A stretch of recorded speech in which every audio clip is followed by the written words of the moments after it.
I'm back again with 10 more styles for you to add to your AI art or Midjourney prompts. Just add them at the end of your prompt, separated by a comma to get some images like these. The ones you see were generated in Midjourney version 7 with personalization turned off. Now the first style is 1980s Transformers G1 toy. So this does reference Optimus Prime a fair bit, but you can convert basically any character or even object sometimes into 1980s boxy style Transformers toy.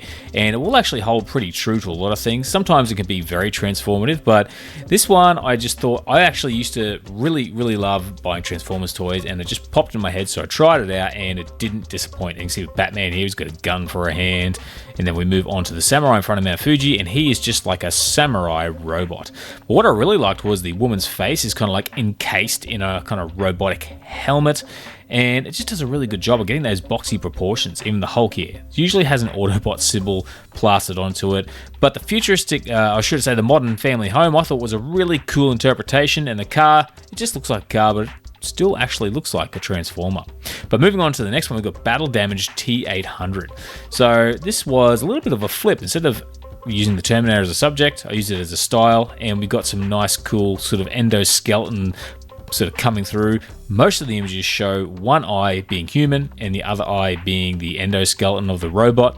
So you get some pretty cool results with that one too. So also it just adds in those mechanical sort of bits and pieces, usually to the side of the face or the side. Pikachu looks 100% robot in this image, but I love this one of Superman, and even the robot parts on his shoulder are a little bit of red, a little bit of gold. And of course the Terminator is just the Terminator, a little just very much on the spot. But I loved the way it had a very Terminator-esque style added to the futuristic car. And of course the Hulk, he's not as damaged, but there's definitely a Terminator vibe with a little bit sticking through the cheek there. But hair salon fashion photography was something a little bit different. I wanted to try and see if we get that glamorous look. So the Terminator looks very glamorous here, as does the Hulk getting his perm, which is what we all want to see in the next movie. But also Darth Vader. The hair is now in the shape of the helmet. And I think that also Superman, he's got his hair dyed today. So everything looks just a little bit glamorous. And of course, Batman is getting his hair done, trying to compete with Hulk on the curls. So a lot of fun, picture perfect hair on the samurai. So this one, I think it's just referencing. I love the way Pikachu's using his phone here, by the way, just kind of like hanging out, checking his messages. But Goku posing with his crazy hair. You can have a lot of fun with this one. But Weakpunk was another experimental one, which just really added a lot of energy and changed up the outfits, adding a lot of accessories to some of our characters, usually some jackets. Makes them very punky, but I don't know why Weak seems to add something different. Weakpunk just tends to sort of just add something different to it, basically. And I love what it's done with the car here, very unique. But it just has like a very thin sort of like very teenage kind of feel to a lot of the images. Even Hulk here looks like a teenager. It looks younger and basically unhappy. Same here with Pikachu, although he's dressed a little bit more 80s. But that's a lot of fun to play with. I recommend giving it a go. I also want to quickly mention that if you're looking for some prompt formulas or things you can use these styles with, check out my free 25 prompt formula e-guide that you can download in the description below. But back into it, we have Phonepunk. So again, I experiment with some of these, and this one had a similar vibe where it changed people up a fair bit, but tends to add phone elements into them. So once again, Pikachu is checking his messages once again. We move on to the Terminator, and he is on an old-fashioned telephone from the 80s, looking a little bit spruced up. And then, of course, Mickey Mouse, again, punked up with the clothing, and there's a phone attached to him. Same with Darth Vader. So it does tend to find some of the elements and just apply them. Like Superman here, he has like a weird sort of different outfit.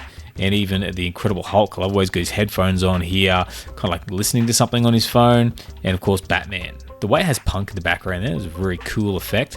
But basically, toying around with different type of punk styles, you do get different results, but it always changes up the costume. But Mandolorian inspired was the one I wanted to try next. So the idea of turning characters into the Mandalorian worked quite well in most instances. So you can see with Barbie here, we've got the helmet off and the helmet on full costume. The Hulk as a Mandalorian, absolutely terrifying, but very cool. usually adds a lot of guitars. I think it's mistaking his gun for a guitar, but like I said, more guitars. I love the way Superman's suit is kind of like the Mandalorian's, and Pikachu has his cheeks and ears sticking out of the helmet, which is a nice touch, and a very Star Wars-esque looking samurai. So I thought that was a really cool, fun style to play with.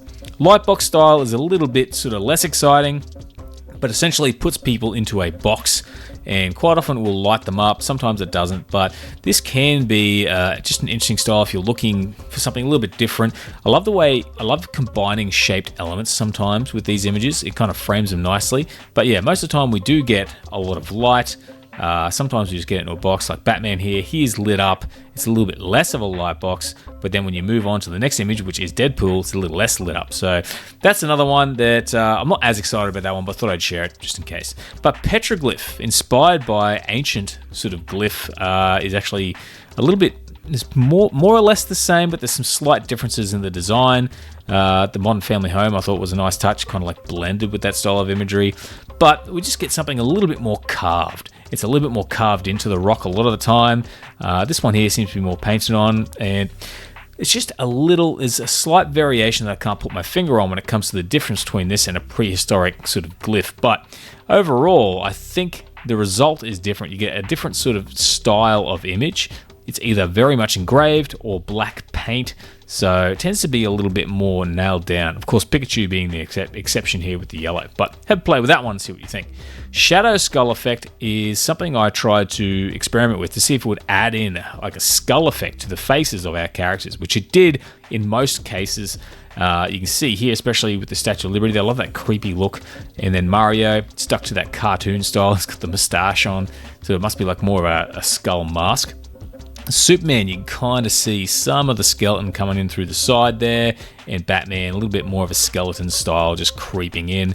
So this can be a nice, cool, gothic, creepy style to play with if you're into that. But I got two very different results for Mickey Mouse. This is probably the creepiest image I got out of the entire video, but then I got this other really cool image. So I thought that was a nice effect added to Mickey Mouse, and also Pikachu has a very realistic skull, which is not really what I was expecting. And the waterfall, I love this effect. I love the way it looks like a skull and a waterfall, very nice. But the final style this week is Plasticpunk, which tends to add a plastic look to a lot of images. This one, it put Goku on a shirt, so that one was the most different one. But all the other ones I tried, I got a decent amount of them looking like small plastic figures. So you can see here the Terminator. If you look at him, he does look more like a very intricate plastic figure. Same here with the Hulk. There's just a plastic sort of miniature feel to these actual characters, and this looks like something you would see on a kitchen top somewhere, but very detailed. Even the woman's face, there's just something a little artificial about it. Plasticpunk has a way of changing things around, making it look kind of miniature and plastic, so you can experiment with that one. I love this way. It looks like a model house, which is pretty cool. And another very detailed Batman figure. If you have a good look at it, it does look like a miniature figure. But otherwise, those are the styles for today, guys. I hope you found them interesting and useful. If you did, please consider giving the video a like. Otherwise, hope to see you again soon. Have a great day. See you next time.